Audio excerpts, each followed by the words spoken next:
The art of siegecraft was perfected in the 17th century. Bastion forts had never been sturdier and more complex, while the methods of attack became ever more standardized and increasingly effective. To be sure, sieges remained extremely diverse, but now there was a consistent thread running through them, culminating in an almost infallible method created by Sébastien le Prestre de Vauban. The great French engineer of Louis XIV demonstrated his masterful siegecraft in the Siege of Ath in 1697. It was considered, quote, not so much a siege as an idealized version of one, end quote. This is quite convenient for us, because it saves us the trouble of reconstructing a typical 17th century siege in the way we've covered medieval and 16th century siegecraft. For a better overview, we're going to structure this as an 11-step guide. So, without further ado, let's look at the Siege of Ath, a masterful example of how to lay siege in the age of Louis XIV. In 1688, King Louis XIV of France was the most powerful monarch in Europe. When he set out to extend his influence across the Rhine and confirm his territorial claims, the 9 Years' War began. France was opposed by the Grand Alliance, a coalition of the Holy Roman Empire, the Dutch Republic, England and Spain, supported by other enemies of the kingdom. For several years, the war raged mainly in France's borderlands, but also overseas. In 1695, almost all parties were financially exhausted and took up negotiations for peace. While conditions were discussed at Rijswijk, the fighting continued. According to the historian and Vauban expert Jamel Ostwald, this was common in the era of fluid coalition warfare. When the Duke of Savoy, Vittorio II Amadeo, abandoned the alliance and became neutral in late 1696, Louis seized the opportunity.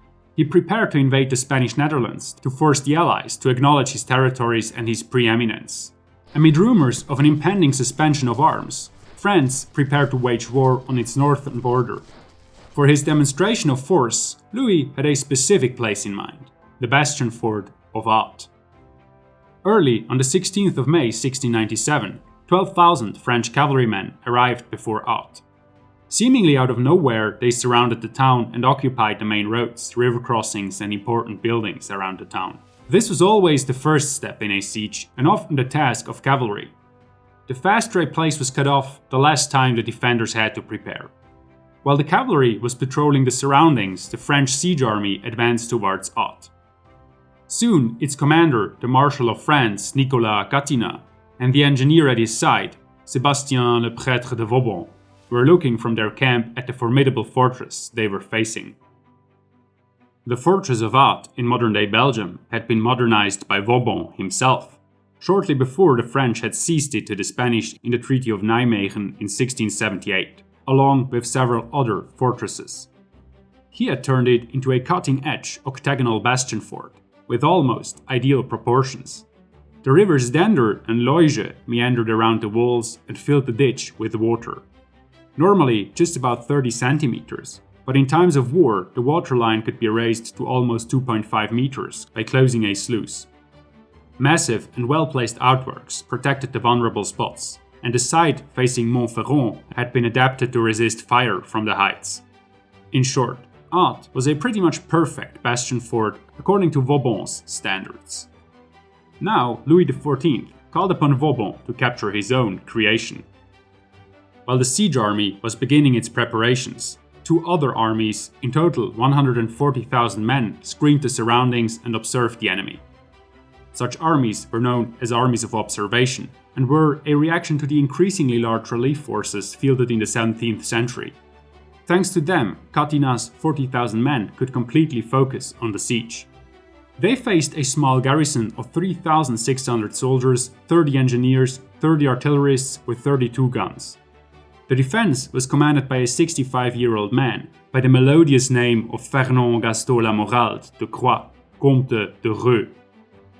Reux was sluggish, and only in charge because several better-suited officers were caught by the French when they attempted to enter the city prior to the siege. The major reason that Ath wasn't prepared and meant better, however, was that it had long been unclear whether the French would attack Brussels, Oudenarde or Ath. This had compelled the defenders to split their forces, and Ath, the best fortress but least important town, came off worst. After the French cavalry had cut off the town and camp had been made, Catinat and Vauban began to invest the town, which was the second step in laying siege in Vauban's way. Assisted by 20,000 civilians, they had their men dig a circumvallation, a complete line of defenses surrounding the siege works. It consisted of 8-foot thick breastworks, a 6-foot deep ditch, wooden palisades, and V-shaped projections every 800 meters or so. Most of the siege army would man this line of defense. Usually, an attacker would also build a second fortified line closer to the wall, a contravallation, to prevent surprise attacks by the defenders. At Ath, however, Vauban thought this unnecessary because of the small garrison. At the same time, bridges were constructed to connect the camps, separated by the Dender and Loige rivers, and 4,000 wagons brought 290,000 pounds of powder, about 7,000 cannonballs, 3,400 mortar bombs, 950 grenades, and 12,000 sandbags to the camp. Enormous masses of wood were collected from the nearby forests, thousands of picks, shovels, and axes readied, and miles of ropes furled. While the soldiers were busily preparing all of this, small detachments of French officers snuck up to the fortress to have a closer look at the defenses. This was the third step. Vauban was among them, carefully looking for changes on the defenses he had designed 30 years earlier, and drawing up his own plan for the attack. On the defenders' side, things went off tracks right from the beginning. Reux was barely moving a finger, so that preparations only really began when a young prince, Anton Günther of Anhalt-Zerbst, took over. Anhalt-Zerbst had the men burn all buildings outside the walls, to make sure the French couldn't use them as cover, reinforced the defenses and flooded the ditch. Then his gunners opened fire at the men working opposite their gates. Vauban observed this, probably with a sneer on his face. He knew all too well that his workers and men were not within reach of the defenders yet. All their salvo did was wasting powder, making noise, and revealing their exact range of fire. On the 22nd of May, the circumvallation was almost ready. After nightfall, the trenches were opened, which is the fourth step. The main direction of attack was the Brussels Gate. Silently, 2 battalions filed off to open 2 approaches. An additional fake approach was made on the other side of the Dender River. While 800 soldiers excluded from guard duty took to the shovels, 6 regiments guarded them. Vauban himself supervised the work as ground was broken. The men made good progress and quickly advanced 800 meters towards the town. Just short of 600 meters from the defenses, they began to dig the first parallel, which usually was step number 5. It served as cover for the besieging army and was an assembly point, and at Ath somewhat replaced the contravallation. It could do so because it stretched from the Dender River and the Burgundy Bastion to the Brabant Bastion, and covered almost a third of the town's circumference.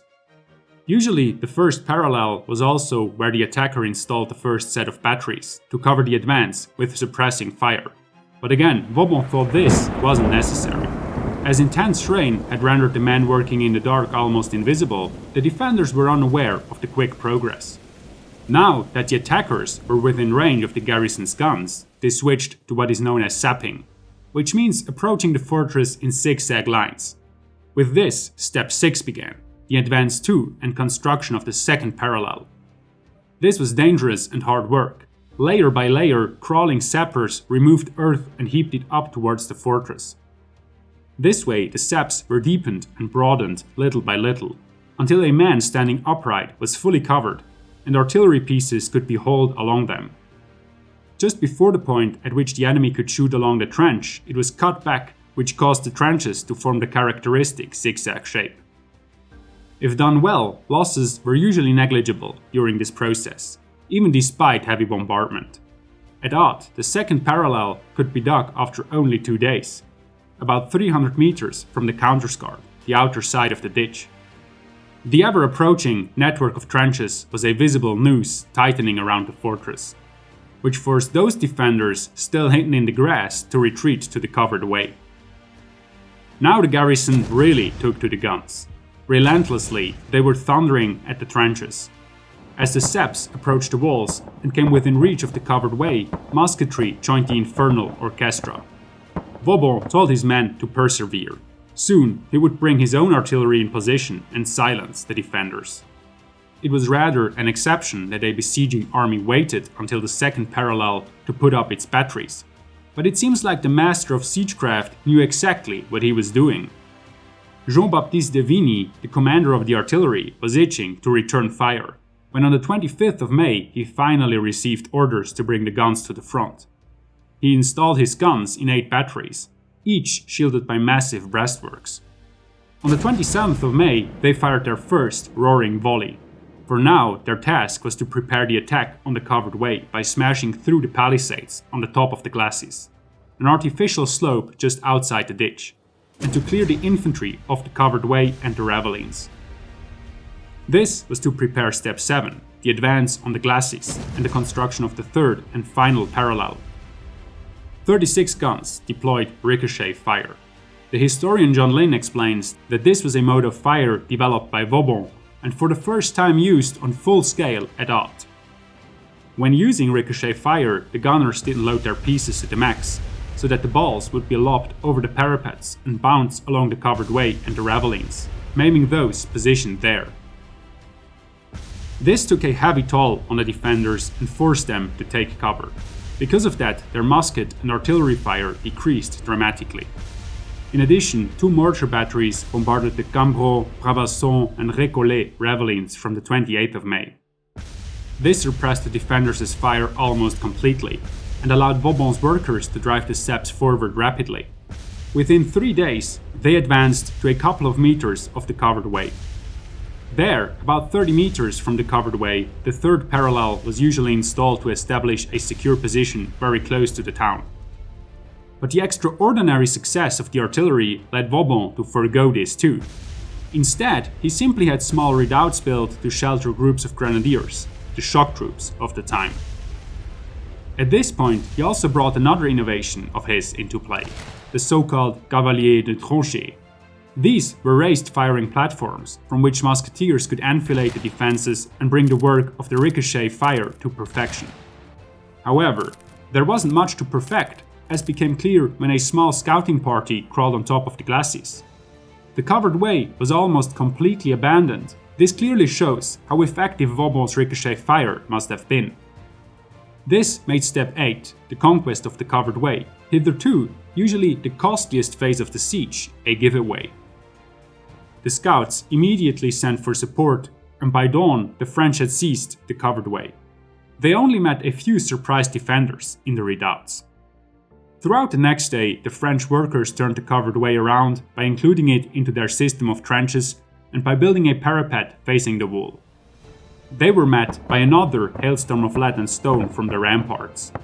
It was too late, however. The earth heaped up by the workers covered the attackers already, so that a mere 3 were killed and 8 wounded. Catinat rejoiced over the ease at which the covered way had been taken.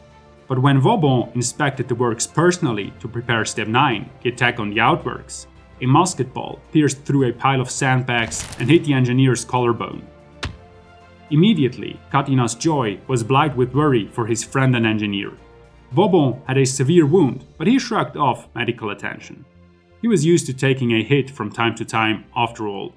He had the workers expand the lodgements all along the covered way and dig tunnels through the glacis to prepare the attack on the Brabazon ravelin.